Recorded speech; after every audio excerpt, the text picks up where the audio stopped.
parcourant de fond en comble votre programme politique pour cette élection présidentielle en République centrafricaine, nous nous sommes rendus compte que vous avez mis un ancrage tout particulier sur les problèmes d'ordre sécuritaire, mais également économique. De manière concrète, qu'est-ce que vous allez apporter dans ce domaine au cas où vous êtes élu président de la République centrafricaine?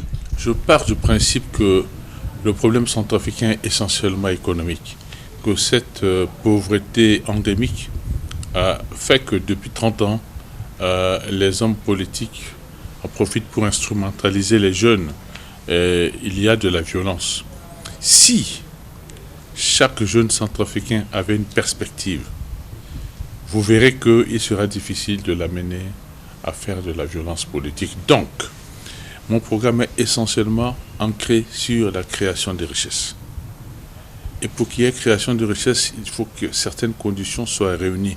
La première de ces conditions, c'est la sécurité physique des êtres humains et également des investissements de ceux qui veulent bien venir mettre leur argent dans ce pays. La seconde, c'est la sécurité juridique et judiciaire, pour qu'on sache qu'il y a une justice qui marche dans ce pays.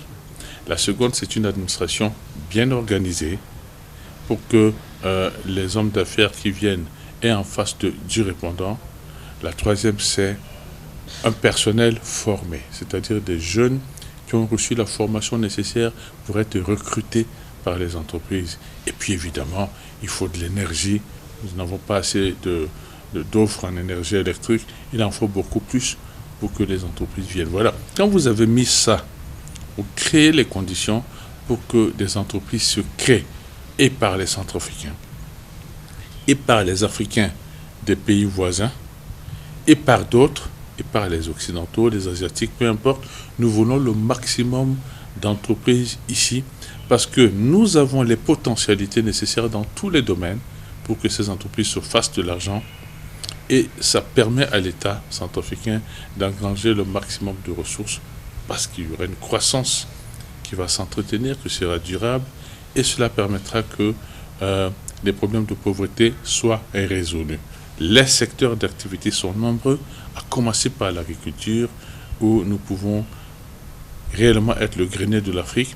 Et puis, tout le monde sait qu'il y a beaucoup de minerais en Centrafrique et certainement également du pétrole.